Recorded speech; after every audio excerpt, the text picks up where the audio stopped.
नमस्कार मित्रों, मैं अपने एस्ट्रोलॉजी चैनल नवास्ट्रो में आपका स्वागत करता हूं। और आज का एपिसोड में मैं आपको बताने का प्रयास करूंगा कि काल सर्प योग एवं उसका परिहार। काल सर्प योग क्या है और उसका उपाय क्या है उसको शांत करने का। तो मैं आपको थोड़ा सा जानकारी देना चाहता हूं कि कई ज्योतिषाचार्य और विद्वान लोगों का मत है कि काल सर्प योग जो होता है वो राहु और केतु के मध्य में जब सभी ग्रह उपस्थित होते हैं तो ऐसी परिस्थिति में काल सर्प योग बनता है। राहु और केतु एक दूसरे के अपोजिट होते हैं, यानी कि राहु से केतु हमेशा सप्तम भाव में होता है। ऐसा मानते हैं कि सर्प जो है उसका मुख की तरफ राहु का उपस्थित होना माना गया है और केतु का उसकी पूंछ की तरफ। तो इसमें जो है ऐसा विधान है कि राहु और केतु दोनों ही के मध्य में जब सभी ग्रह होते हैं तो ये काल सर्प योग बनता है। कुछ लोगों का मत है कि जब कभी एक या दो ग्रह इसकी पहुंच से बाहर होते हैं, इनकी परिधि से बाहर होते हैं, तो भी काल सर्प योग बनता है। परंतु ऐसा बहुत ही कम लोगों का मत है कि ऐसी परिस्थिति में काल सर्प योग भी बनता है। तो ये काल सर्प योग कितने प्रकार के होते हैं, किन किन परिस्थितियों में बनते हैं, मैंने यहाँ पर एक चार्ट बनाया हुआ है। तो उसमें मैंने दर्शाया है कितने प्रकार के काल सर्प योग होते हैं। एक ये है 1 नंबर का अनंत काल सर्प योग। ये किन परिस्थितियों में बनता है? जब राहु केतु लग्न से सप्तम भाव में हो। राहु अगर लग्न में है तो केतु उसके सप्तम भाव में होगा, यानी कि राहु अगर मेष में है तो केतु हमेशा तुला में होगा, अपोजिट होगा उसके। इसी तरह से दूसरा जो काल सर्प योग बनता है वो कुलिक काल सर्प योग उसको कहते हैं। वो राहु और केतु की द्वितीय से अष्टम भाव में, द्वितीय में अगर राहु है तो अष्टम भाव में केतु अगर है तो ये कुलिक काल सर्प योग बनेगा। इसको ये परिभाषित किया गया है इस नाम से। तीसरा जो काल सर्प योग है वो वासुकी काल सर्प योग बनता है और वो इस परिस्थिति में बनता है कि राहु और केतु तृतीय से नवम भाव में, यानी कि तृतीय भाव में अगर राहु है तो नवम भाव में केतु अगर होगा तो ये वासुकी काल सर्प योग बनेगा। चौथा हमारा है शंखपाल काल सर्प योग। चौथा योग है शंखपाल काल सर्प योग। राहु और केतु जब चतुर्थ से दशम भाव में होते हैं, चतुर्थ में राहु और दशम में केतु होगा, तो ऐसी परिस्थिति में शंखपाल काल सर्प योग बनेगा। पांचवा है पद्म काल सर्प योग। पद्म काल सर्प योग की परिस्थिति में राहु केतु जब पंचम से एकादश भाव में होंगे, पंचम में राहु होगा, एकादश भाव में केतु होगा, तो ऐसी परिस्थिति में पद्म काल सर्प योग बनेगा। महापद्म काल सर्प योग की परिस्थिति ये है कि राहु और केतु षष्टम से द्वादश भाव में, षष्टम भाव में राहु होगा तो द्वादश भाव में केतु होगा। इस परिस्थिति में महापद्म काल सर्प योग बनेगा। तक्षक काल सर्प योग, ये काल सर्प योग तब बनता है जब राहु और केतु सप्तम से प्रथम भाव में हो, यानी कि सप्तम भाव में राहु हो और प्रथम भाव में केतु हो तो ये तक्षक काल सर्प योग बनेगा।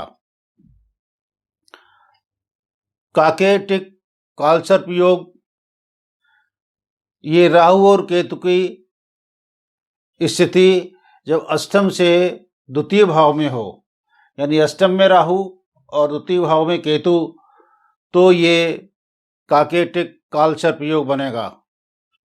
नमा जो है वो शाकचूड़ काल सर्प योग, ये इन परिस्थितियों में बनता है जब राहु और केतु नवम से तृतीय भाव में होते हैं,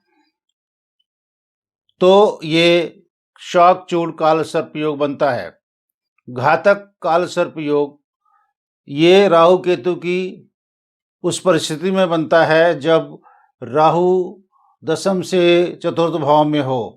दशम भाव में राहु और चतुर्थ भाव में केतु अगर है तो ये घातक काल सर्प योग बनता है। विषधर काल सर्प योग, ये राहु और केतु की ये अवस्था है जब एकादश से पंचम भाव में होते हैं। मतलब एकादश में राहु और पंचम भाव में केतु होगा तो ये विषधर काल सर्प योग बनेगा। 12वां है शेष नाग काल सर्प योग, ये राहु और केतु की द्वादश से षष्ठम भाव में होने पर ये काल सर्प योग बनता है। द्वादश भाव में राहु होगा और षष्ठम भाव में केतु होगा, तो ऐसी परिस्थिति में ये शेष नाग काल सर्प योग बनेगा। तो ये प्रमुख 12 काल सर्प योग हैं।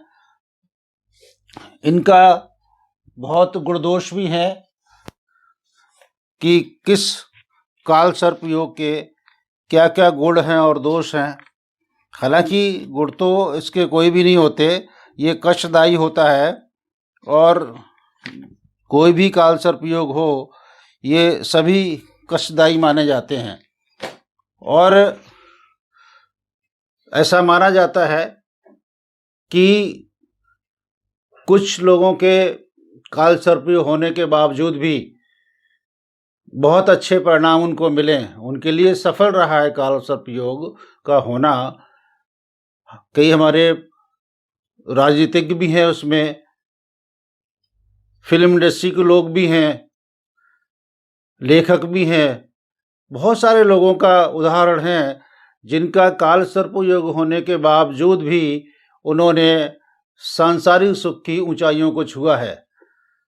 तो ऐसा नहीं कहा जा सकता है कि काल सर्प योग होने से बहुत ही ज़्यादा जीवन में उतार चढ़ाव आते हैं। हाँ, थोड़ा बहुत फर्क तो पड़ता है और कष्ट भी होता है, लेकिन उसका निदान भी होता है। कुछ आप अगर पूजा पाठ इसका शांति का उपाय करेंगे तो उससे ये योग काल सर्प योग को शांति मिलेगी और जो भी कुछ बाधाएं और रुकावटें आपके जीवन में होंगी वो उनका निदान हो जाएगा। तो मैं आपको ये बता दूं कि इससे और ज़्यादा चिंतित होने की आवश्यकता नहीं है। एक छोटा सा उपाय मैं बताता हूं आपको, आप उसको करेंगे। अगर आपके या किसी आपके परिचित के कभी कोई ऐसा समय आता है कि उनके मालूम होता है कि उनके कुंडली में काल सर्प योग है और वो चिंतित व्यक्त होते हैं, तो उनको आप भी ये राय दे सकते हैं कि चिंता करने की आवश्यकता नहीं है, छोटा सा उपाय है, वो आप कर लीजिए। वो मैं बता रहा हूँ आपको। एक नाग नागिन का जोड़ा बना करके, चांदी का छोटा सा, बहुत कम पैसों में बन जाता है, बिल्कुल छोटा सा, वो आप स्नान ध्यान करके सोमवार के दिन अपने जेब में रख लीजिए और उसको निकालना नहीं है। फिर आप जब भी शाम को आएंगे घर पे, तो कल जो आपने कपड़े पहनने हैं उसकी जेब में डाल देना है और कल उनको पहन के फिर चला जाना है। ऐसे ही कल आएंगे तो फिर परसों जो कपड़े पहनने हैं आप उसमें निकाल के उनको रख देंगे।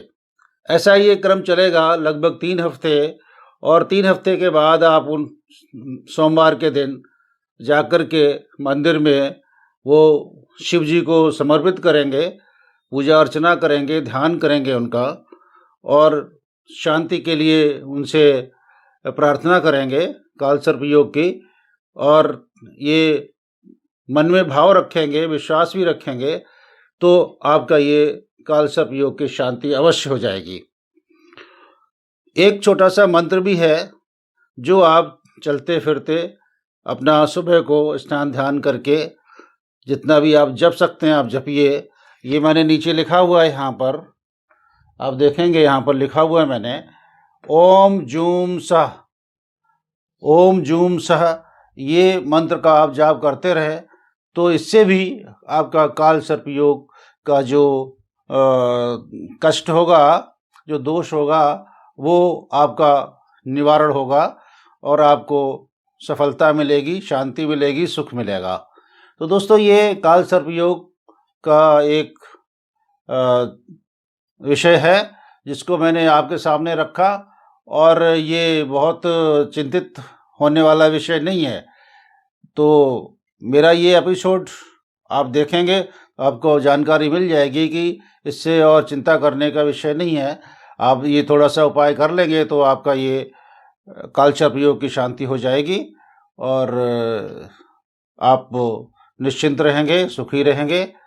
और मैं चाहूँगा कि अगर ये आपको अच्छा लगा है तो आप इसको शेयर करें, लाइक करें, ताकि दूसरों को भी फ़ायदा हो, इसका जानकारी मिले, वो अपने जीवन में भी ये छोटा सा उपाय करके और खुश रह सकते हैं।